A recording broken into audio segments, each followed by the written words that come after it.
Este audiolivro foi produzido pela Songbook. Você está ouvindo o audiolivro de seguinte título, da produção de segurança. Prefácio.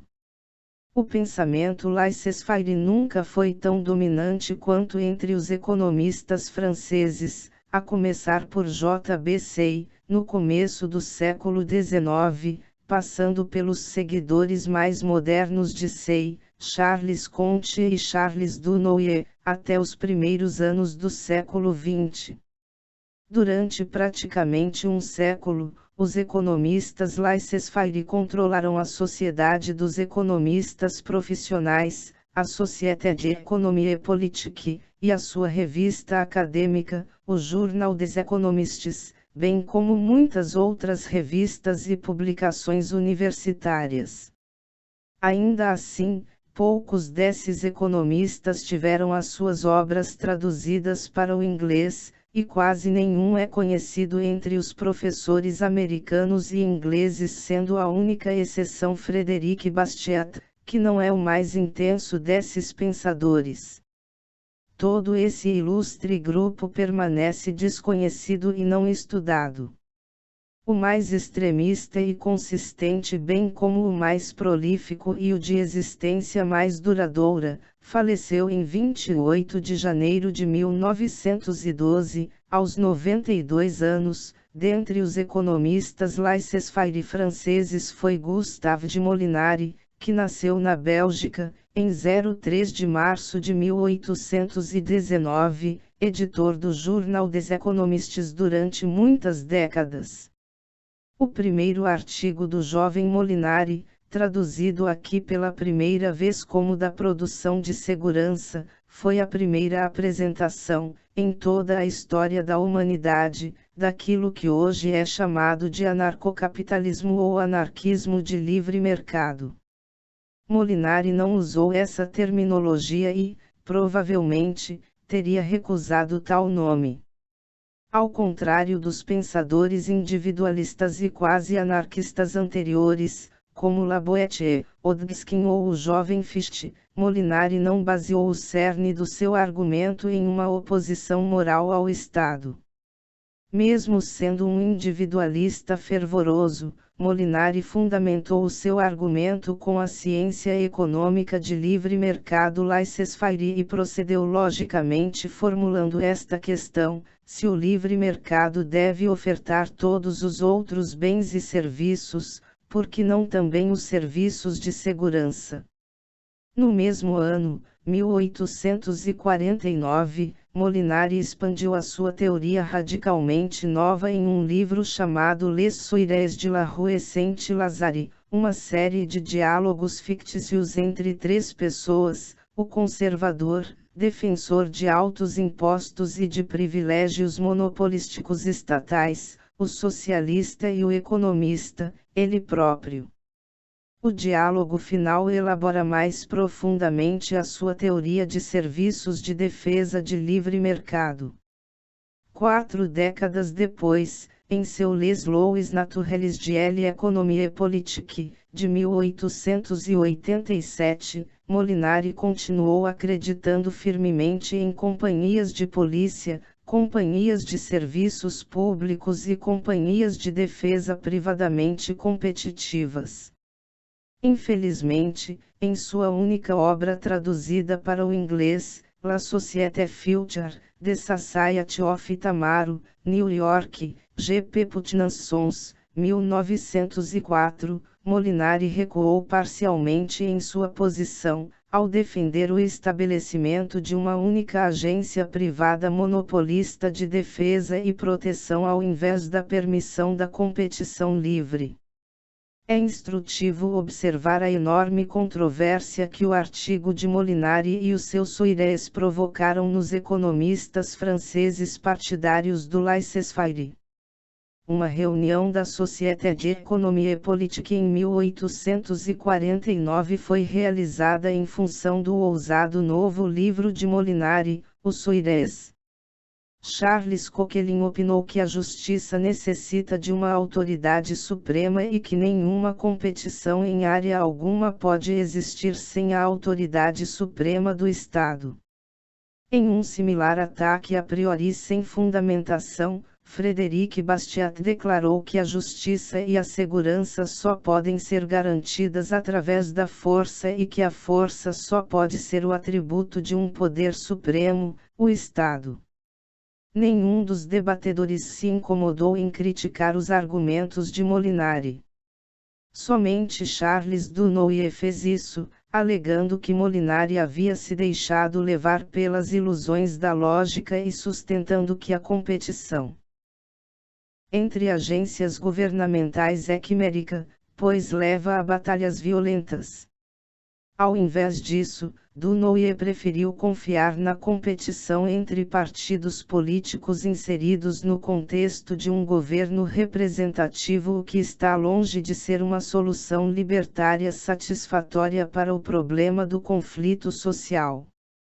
Ele também opinou que era mais prudente deixar a força nas mãos do Estado, onde a civilização a colocou. Isso veio de um dos maiores precursores da teoria da conquista do Estado.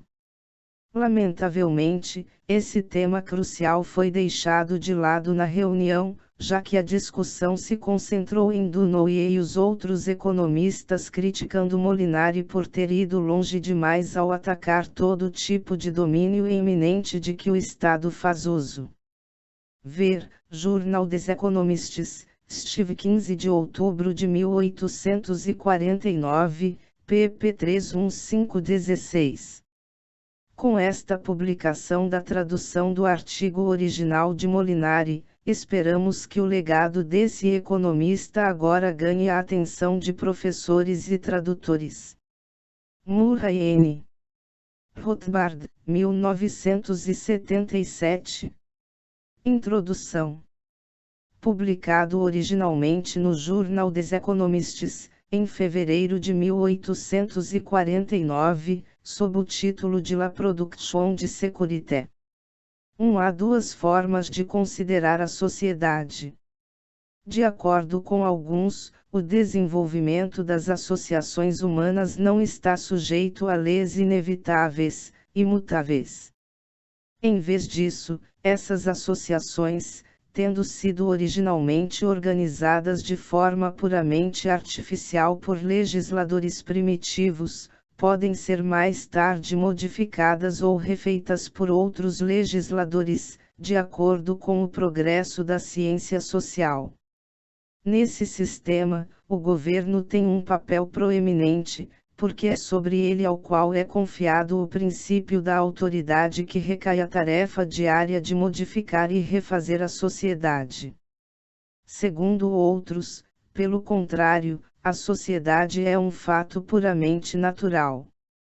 Como a terra na qual ela se encontra, a sociedade se move de acordo com leis gerais, preexistentes.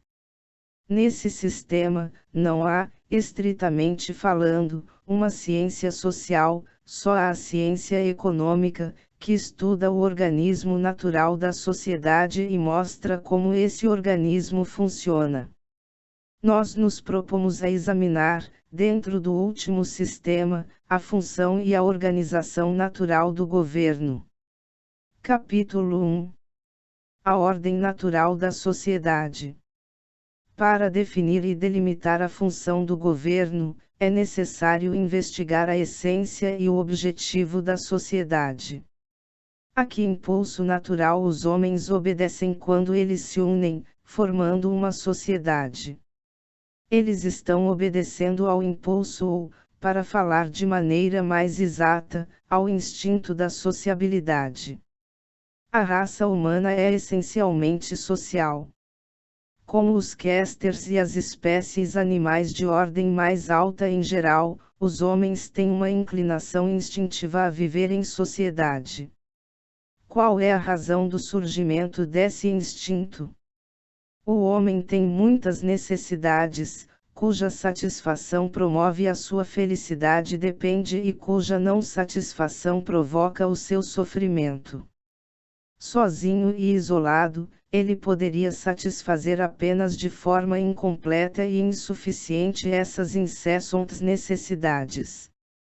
O instinto da sociabilidade o aproxima dos seus semelhantes e o leva a se comunicar com eles. Portanto, impelida pelo interesse próprio dos indivíduos que se aproximarão, uma certa divisão do trabalho é estabelecida, necessariamente seguida pelo comércio. Em suma, vemos uma organização emergir, por meio da qual o homem pode mais completamente satisfazer as suas necessidades do que poderia ao viver em isolamento. Tal organização natural é chamada de sociedade. O objetivo da sociedade, portanto, é a mais completa satisfação das necessidades do homem. A divisão do trabalho e o comércio são os meios pelos quais isso é atingido. Entre as necessidades do homem, há um tipo particular que tem um papel enorme na história da humanidade, a saber, a necessidade de segurança. Que necessidade é essa? Vivendo em isolamento ou em sociedade, os homens estão, sobretudo, interessados na preservação da sua existência e dos frutos do seu trabalho. Se o senso de justiça fosse universalmente prevalente na Terra, se, consequentemente, cada homem se restringisse a trabalhar e a comerciar os frutos do seu trabalho, sem desejar tomar, por meio da violência ou da fraude, os frutos do trabalho dos outros homens, se todos possuíssem, em suma, um horror instintivo a qualquer ato danoso às outras pessoas, é certo que a segurança existiria naturalmente sobre a Terra e que nenhuma instituição artificial seria necessária para estabelecê-la. Infelizmente, as coisas não são dessa maneira. O senso de justiça parece ser o pré-requisito de apenas alguns poucos temperamentos emanentes e excepcionais. Entre as classes inferiores, ele existe apenas em um estado rudimentar. Daí os inumeráveis atentados criminosos, desde o começo do mundo, desde os dias de Caim e Abel, contra a vida e a propriedade dos indivíduos. Daí também o porquê da criação de estabelecimentos cuja finalidade é a de garantir a todos a posse pacífica da sua pessoa e dos seus bens. Esses estabelecimentos foram chamados de governos.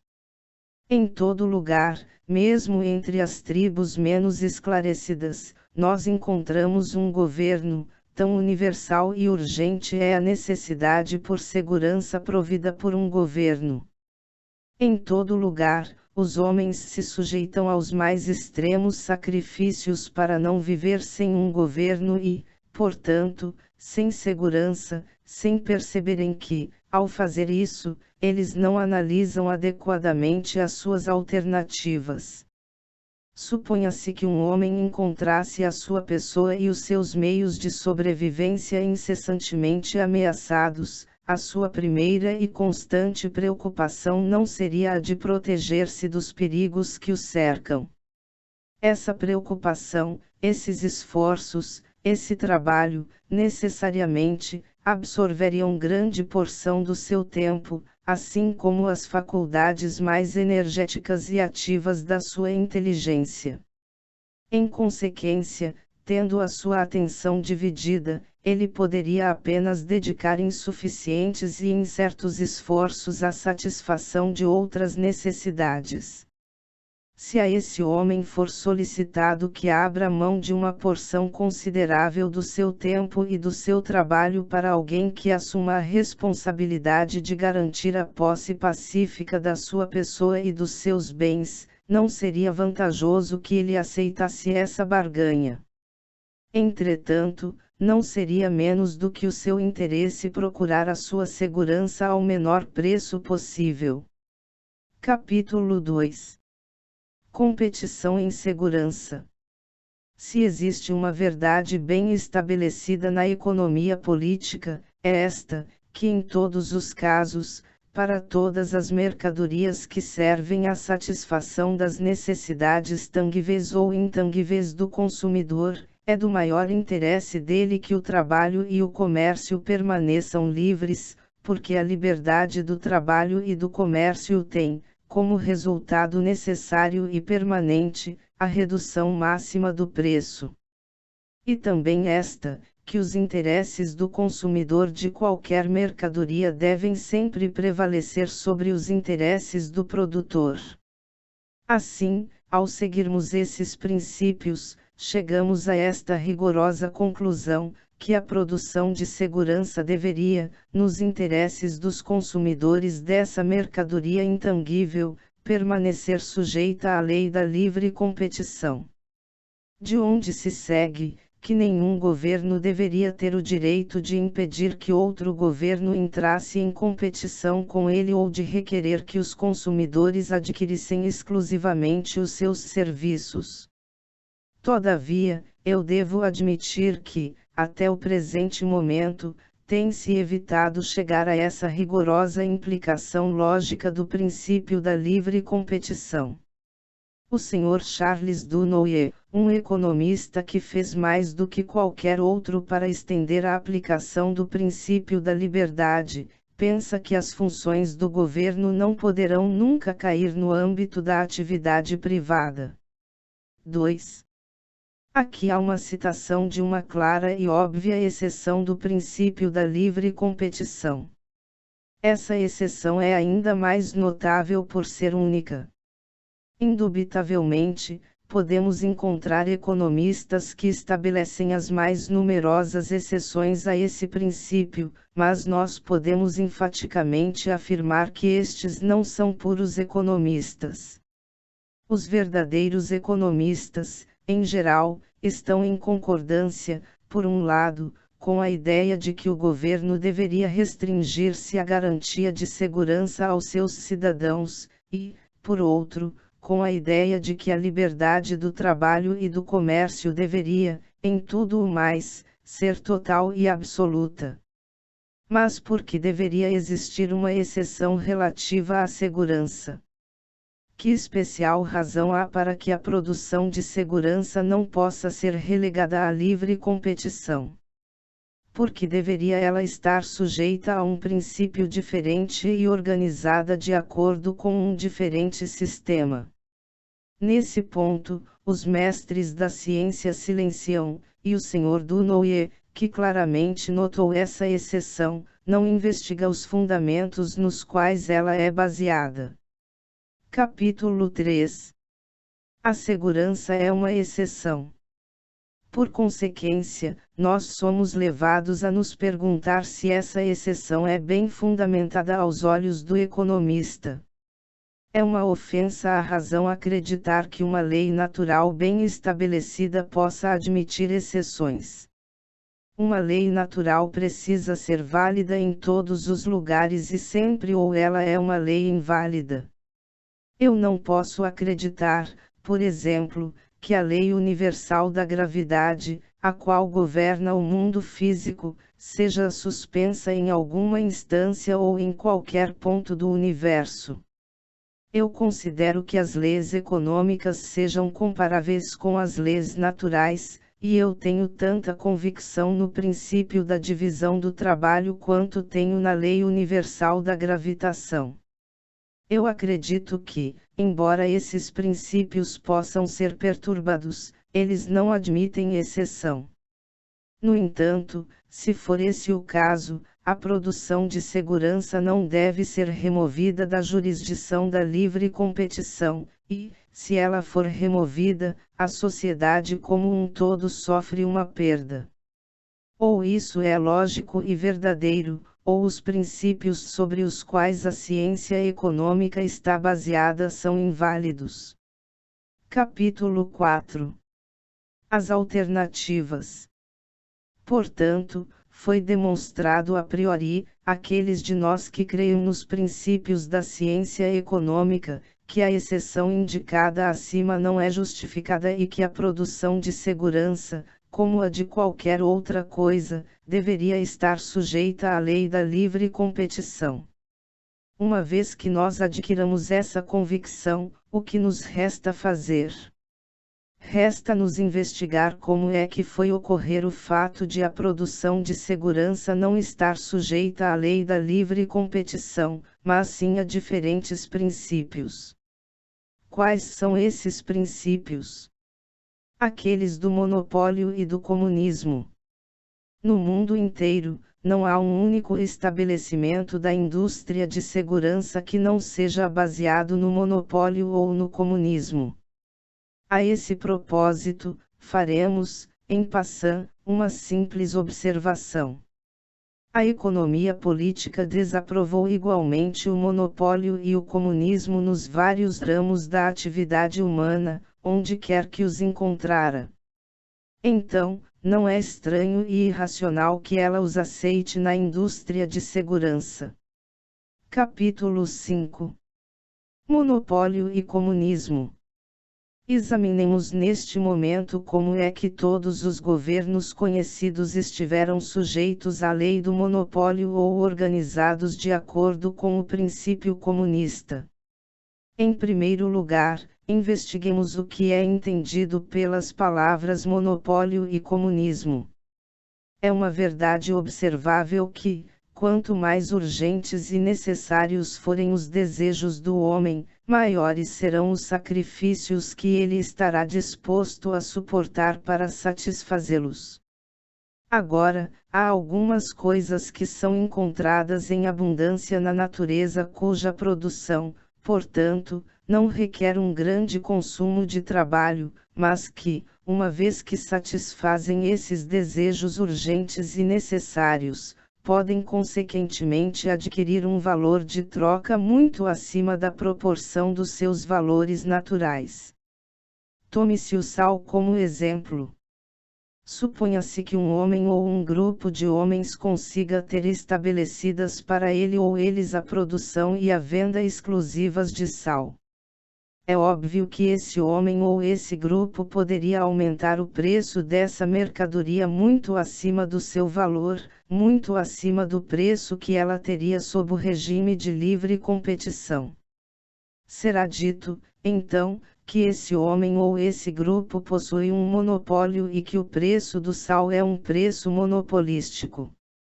Mas é também óbvio que os consumidores não consentirão em pagar a sobretaxa monopolística.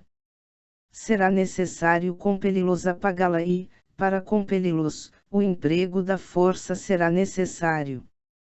Todo monopólio, necessariamente, é baseado na força. Quando os monopolistas não são mais fortes do que os consumidores que exploram, o que acontece? Em todas as ocasiões, o monopólio finalmente desaparece através da violência ou através de uma transação pacífica, amistosa. Com o que ele é substituído? Se os consumidores unidos e insurgentes assegurarem os meios de produção da indústria do sal, eles muito provavelmente confiscarão essa indústria para o seu próprio benefício, e aquilo em que primeiro pensarão será não em estabelecer nessa indústria a livre competição, mas em explorá-la, em comum, por conta própria. Os consumidores, portanto, nomearão um diretor ou uma comissão diretora para operar as salinas, a quem eles alocarão os fundos necessários para pagar os custos da produção de sal. Assim, uma vez que a experiência do passado os terá tornado desconfiados, já que eles terão medo de que o diretor nomeado vá então tomar a produção para o seu próprio benefício e simplesmente reconstituir de forma escancarada ou dissimulada o velho monopólio para o seu próprio lucro, eles elegerão delegados, representantes encarregados de votar os fundos necessários para os gastos de produção a fim de supervisionar o emprego dos recursos e a fim de certificar que o sal produzido seja igualmente distribuído àqueles que têm direito a ele. A produção do sal será organizada dessa maneira.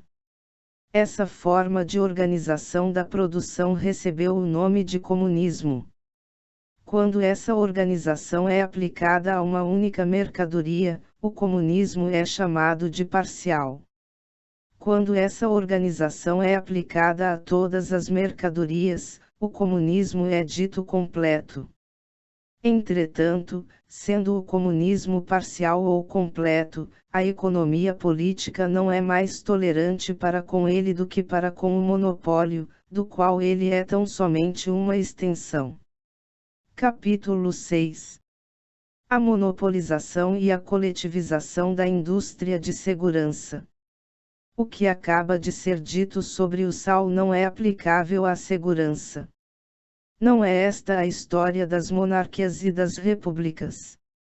Em todo lugar, a produção de segurança começou sendo organizada como um monopólio, e hoje em dia, em todo lugar, ela tende a ser organizada comunalmente. Aqui está o motivo. Entre as mercadorias tangíveis e intangíveis necessárias ao homem, nenhuma, com a possível exceção do trigo, é mais indispensável e, portanto, não pode suportar um peso monopolístico tão grande do que a segurança.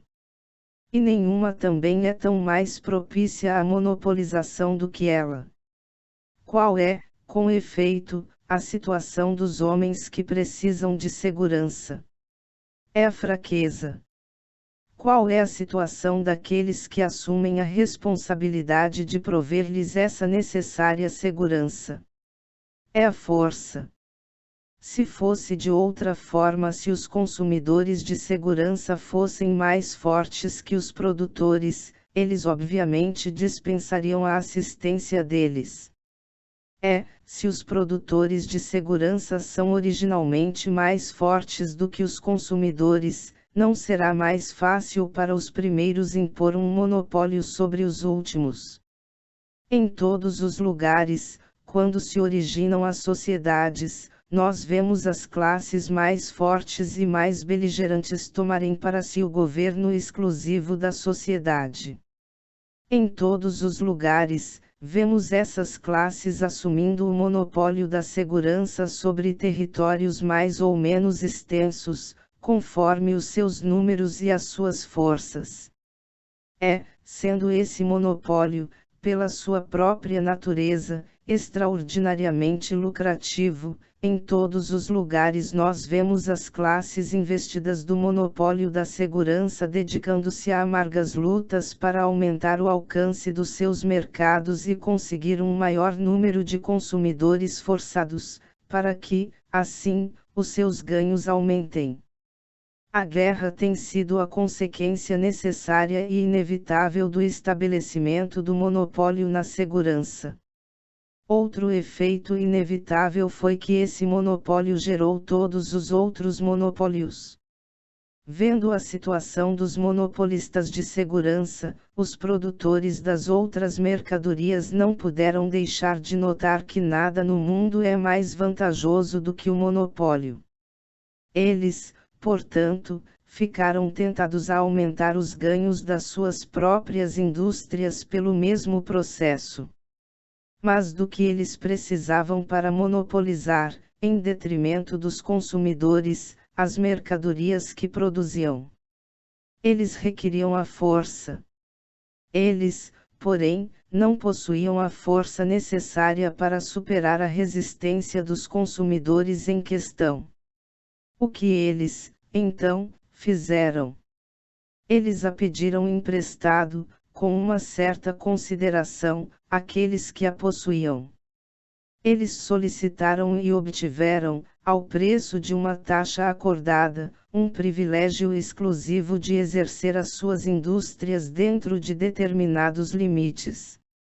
Visto que as taxas por esses privilégios proviam aos produtores de segurança uma boa soma em dinheiro, o mundo logo ficou coberto de monopólios. O trabalho e o comércio estavam em todos os lugares algemados, acorrentados, e a condição das massas permaneceu tão miserável quanto possível. No entanto, depois de séculos de sofrimento, quando o esclarecimento pouco a pouco se espalhou pelo mundo, as massas, que estavam sufocadas sob essas cadeias de privilégios, começaram a se rebelar contra os privilegiados e a exigir a liberdade, isto é, a supressão dos monopólios. Esse processo tomou várias formas. O que aconteceu na Inglaterra, por exemplo?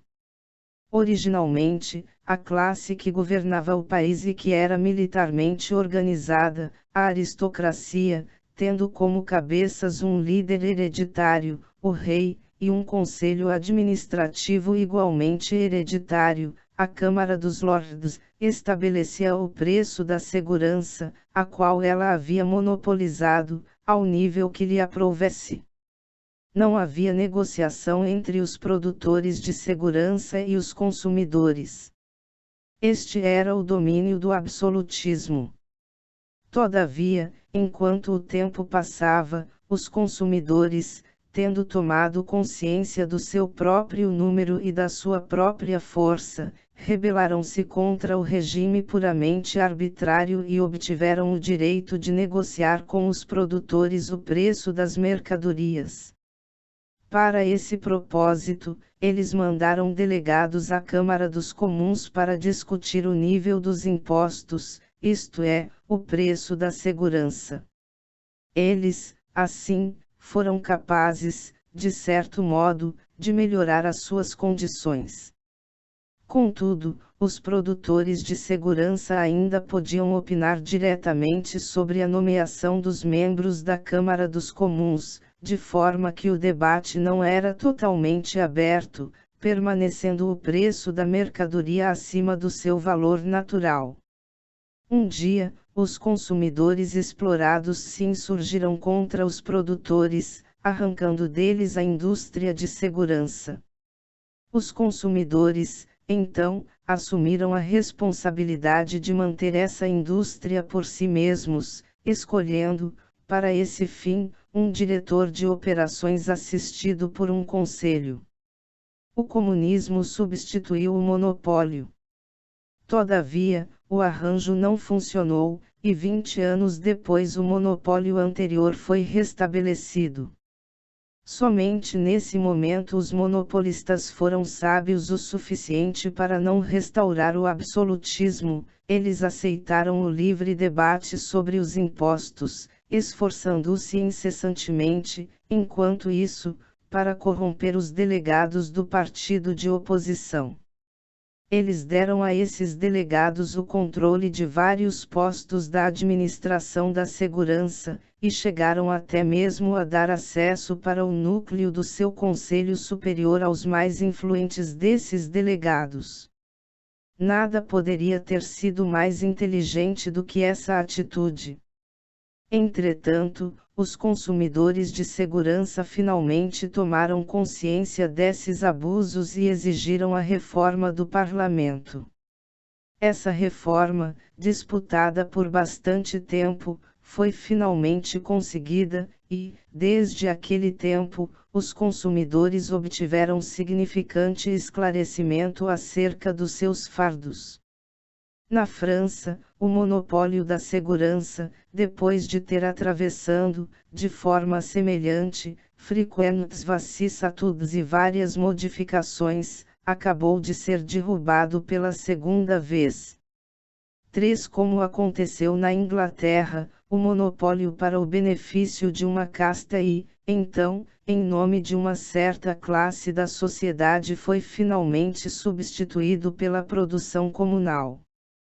Os consumidores, como um todo, comportando-se como acionistas, nomearam um diretor responsável pela supervisão das ações do gerente e da sua administração. Nós nos contentaremos em fazer uma simples observação em relação ao novo regime. Assim como o monopólio da segurança logicamente engendrou um monopólio universal, a segurança comunista deve logicamente engendrar o comunismo universal.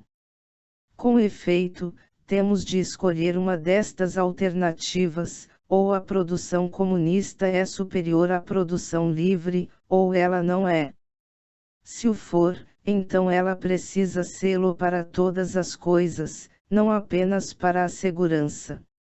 Se não o for, o progresso requer que ela seja substituída pela livre produção.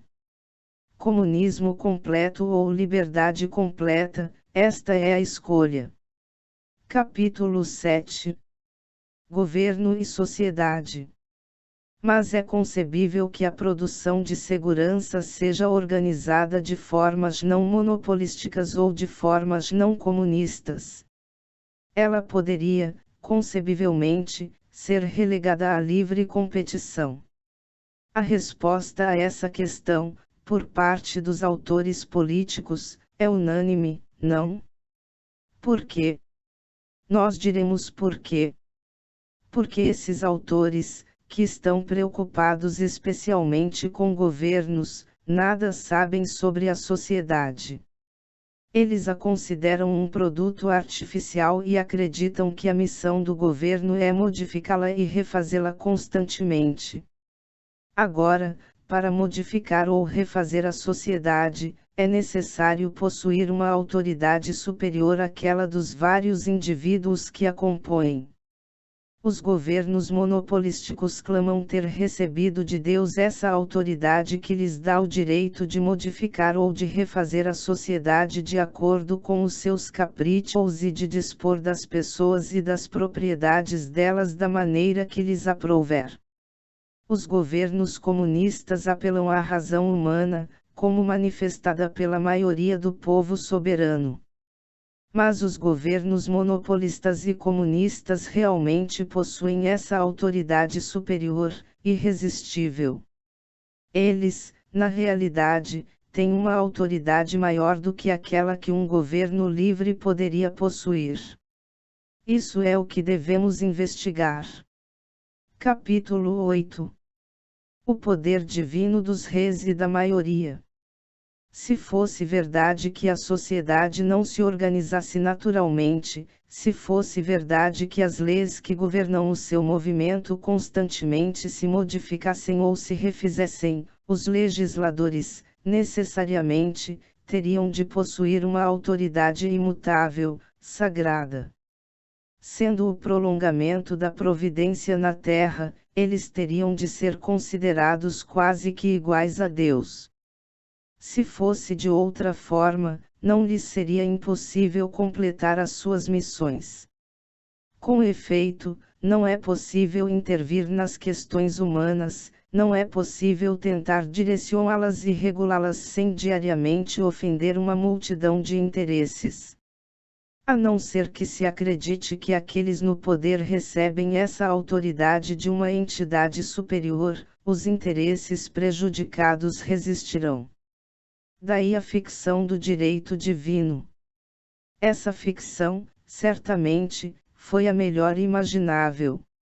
Se você tiver sucesso em persuadir uma multidão de que o próprio Deus escolheu certos homens ou certas classes para legislar e governar a sociedade, ninguém sonhará em se revoltar contra os nomeados pela providência, e tudo aquilo que o governo fizer será aceito. Um governo baseado no direito divino é imperecível. A única condição para isso é a de que se acredite no direito divino. Se admitirmos o pensamento de que os líderes das pessoas não recebem a sua inspiração diretamente da providência, se admitirmos o pensamento de que eles obedecem puramente a impulsos humanos, o prestígio que os cerca desaparecerá. As suas decisões soberanas serão resistidas, assim como as pessoas resistem a qualquer criação humana cuja utilidade não seja claramente demonstrada. Dessa maneira, é fascinante ver os cuidados que os teóricos do direito divino tomam para estabelecer a superhumanidade das classes em posse do governo humano. Ouçamos, por exemplo, o Sr. Joseph de Maistre: o homem não faz soberanos. No máximo, ele pode servir como instrumento para destronar um soberano e entregar o seu estado para outro soberano, ele próprio já um príncipe. Além disso, nunca existiu uma família soberana de origem plebeia. Se esse fenômeno surgisse, ele marcaria uma nova época na Terra. Está escrito: sou eu quem faz soberanos. Esta não é apenas uma frase religiosa, uma metáfora de um pregador, é a verdade literal pura e simples. É uma lei do mundo político. Deus faz reis, ao pé da letra. Ele prepara as classes reais, ele as cria no centro de uma nuvem que esconde as suas origens. Finalmente elas surgem, coroadas com glória e honra, elas tomam os seus lugares. 4. De acordo com esse sistema, que incorpora a vontade da providência em certos homens a qual investe esses escolhidos, esses ungidos com uma autoridade quase divina, os súditos, evidentemente, não têm direito algum. Eles precisam se submeter, sem questionar, aos decretos da autoridade soberana, como se fossem os decretos da própria providência.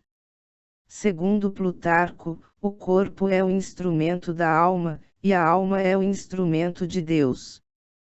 Conforme a escola do direito divino, Deus seleciona certas almas e as usa como instrumentos para governar o mundo. Se os homens tivessem fé nessa teoria, certamente nada poderia perturbar um governo baseado no direito divino. Infelizmente, eles perderam completamente a fé. Por quê? Porque, em um belo dia, eles decidiram questionar e raciocinar, e, ao questionarem, ao raciocinarem, eles descobriram que os seus governos não os governarão melhor do que eles próprios, simples mortais sem contato com a providência, poderiam fazê-lo. Foi o livre exame que pôs em descrédito a ficção do direito divino, ao ponto em que os súditos dos monarcas, ou das aristocracias, baseados no direito divino só lhes obedecem enquanto acharem que é do seu próprio interesse lhes obedecer. E a ficção comunista teve melhor sorte. De acordo com a teoria comunista, da qual Rousseau é o supremo pastor, a autoridade não vem de cima, mas de baixo. O governo não recorre mais à providência para justificar a sua autoridade, ele apela à humanidade unida, para a nação única, indivisível e soberana. Isso é o que os comunistas, os partidários da soberania popular, propagam. Eles assumem que a razão humana tem o poder de descobrir as melhores leis e a organização que mais perfeitamente serve à sociedade, assumem que, na prática, essas leis se revelam a partir da conclusão de um livre debate de opiniões conflitantes. Se não houver unanimidade, se ainda houver dissenso após o debate, a maioria está certa, pois ela é composta de um número maior de indivíduos racionais. Supondo-se, é claro, que esses indivíduos são iguais, caso contrário, toda a estrutura entra em colapso. Por consequência, eles insistem que as decisões da maioria se tornem a lei e que a minoria seja obrigada a se submeter a ela, mesmo que isso contrarie as suas convicções mais profundas e fira os seus interesses mais preciosos. Esta é a teoria, mas, na prática, a autoridade da decisão da maioria realmente tem esse caráter irresistível, absoluto, que se presume. Ela sempre, em toda instância, respeitada pela minoria. Poderia ela sê-lo? Exemplifiquemos. Suponhamos que o socialismo tenha sucesso em sua propagação junto às classes trabalhadoras do interior, assim como já o tem entre as classes trabalhadoras das cidades, que ele, por consequência, torne-se a maioria no país, e que ele, beneficiando-se dessa situação, estabeleça uma maioria socialista na Assembleia Legislativa e nomeie um presidente socialista. Suponhamos que essa maioria e esse presidente, investidos de autoridade soberana, decretem a imposição de um tributo sobre os ricos de 3 bilhões, para organizar o trabalho dos pobres, como o Sr. Proudhon demandou. É provável que a minoria se submeta pacificamente a essa expoliação iníqua e absurda, embora legal, embora constitucional. Não? Sem nenhuma dúvida, ela não hesitaria em negar a autoridade da maioria e em defender a sua propriedade. Sob esse regime, assim como sob o precedente, aquele que possui a autoridade somente é obedecido enquanto se pensa que é do próprio interesse lhe obedecer. Isso nos leva a afirmar que o fundamento moral da autoridade não é mais sólido nem mais amplo, sob um regime de monopólio ou de comunismo, do que poderia sê-lo sob um regime de liberdade. Capítulo 9. O regime do terror. Mas admita-se que os partidários da ideia de uma organização artificial, os monopolistas ou os comunistas, estejam certos, que a sociedade não seja naturalmente organizada e que a tarefa de fazer e desfazer as leis que regulam a sociedade continuamente recaia sobre os homens, então se pense em que lamentável situação o mundo se encontraria.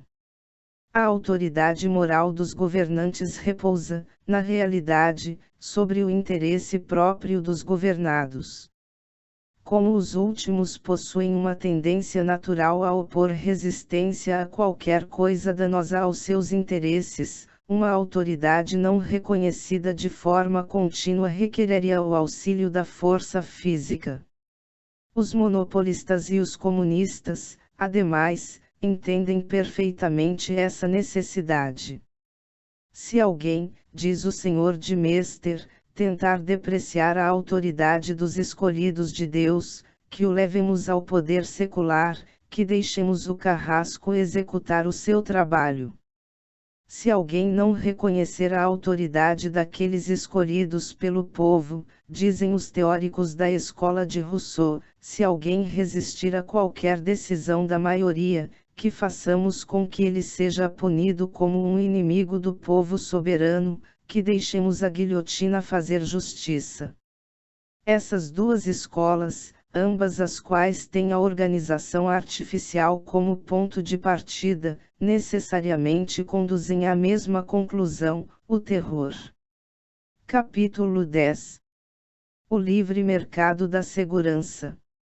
Seja-nos permitido, agora, formular uma simples situação hipotética.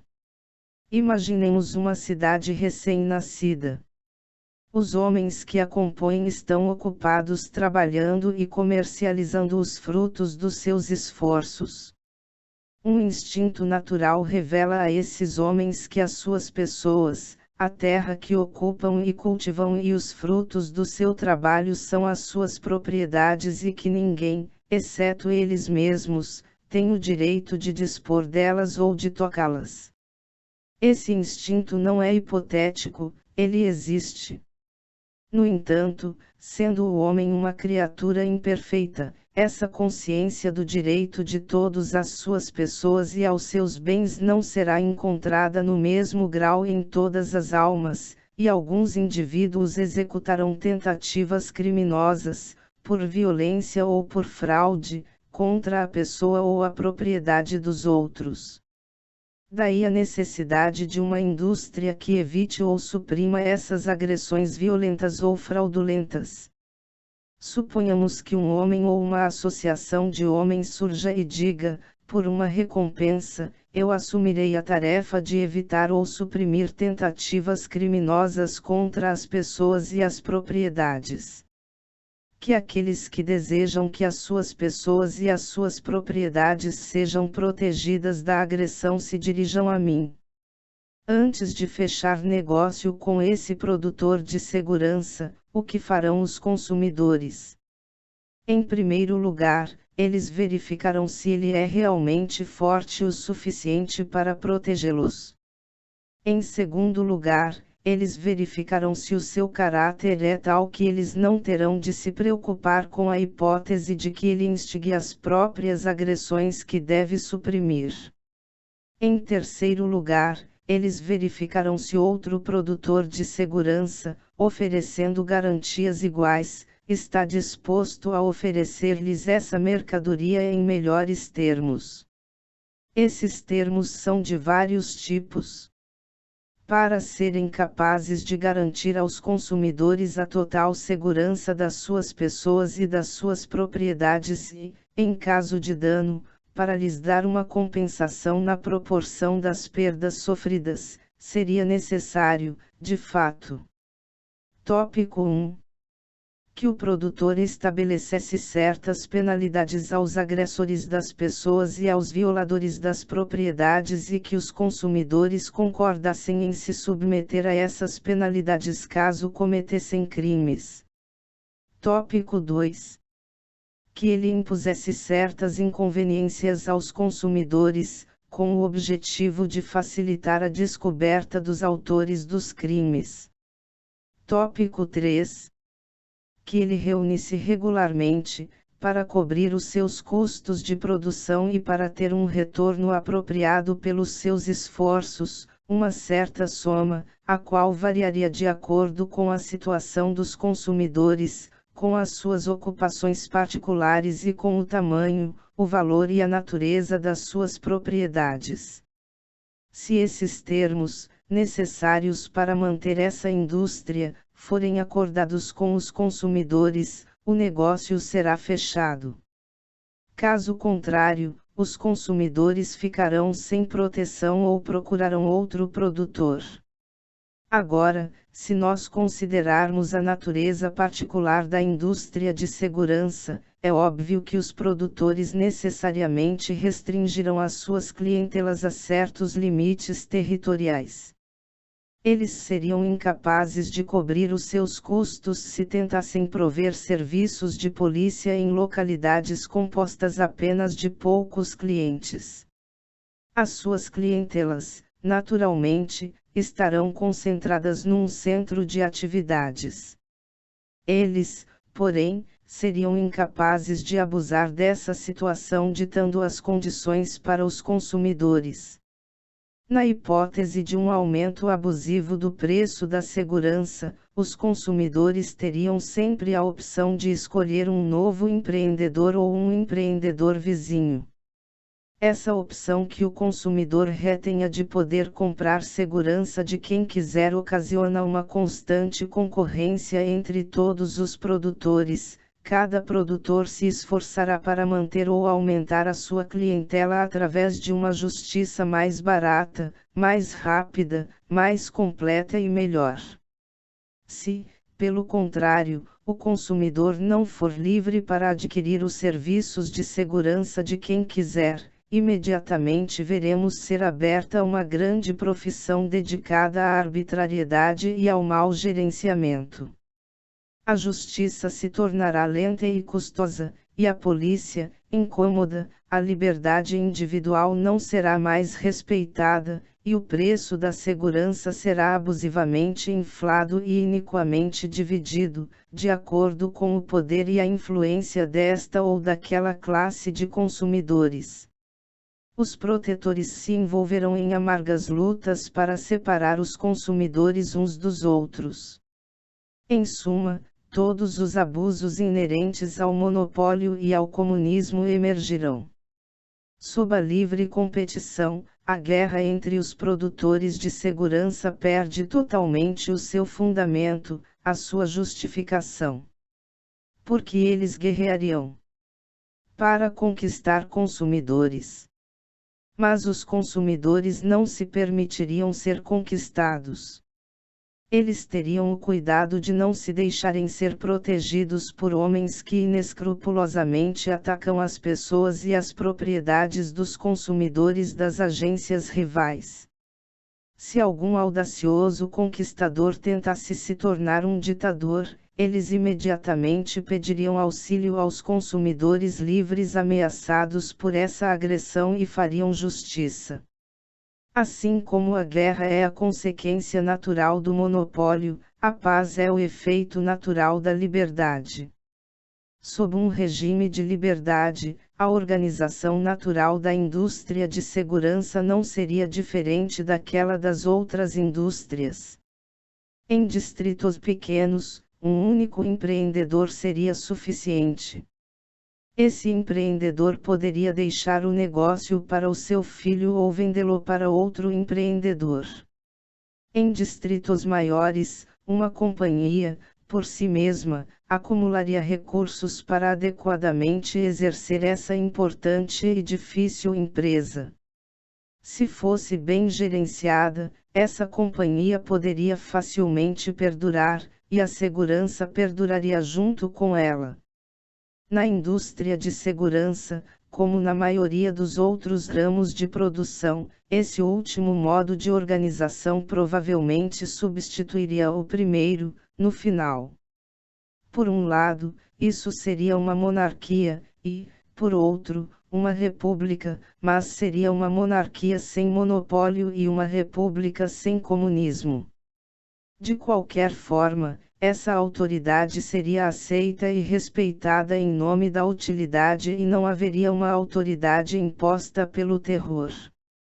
Haverá, indubitavelmente, discordância sobre se essa situação hipotética é factível ou não.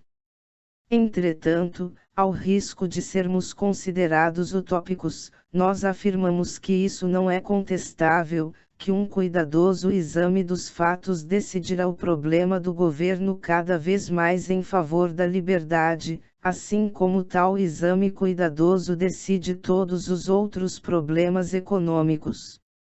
Estamos convencidos, naquilo que nos diz respeito, de que um dia as sociedades se estabelecerão de forma a reclamar a liberdade de governo, assim como já se estabeleceram em favor da liberdade de comércio. E nós não hesitamos em acrescentar que, depois que essa reforma for alcançada e depois que todas as barreiras artificiais para a livre ação das leis naturais que governam o mundo econômico tiverem desaparecido, a situação dos vários membros da sociedade se tornará a melhor possível.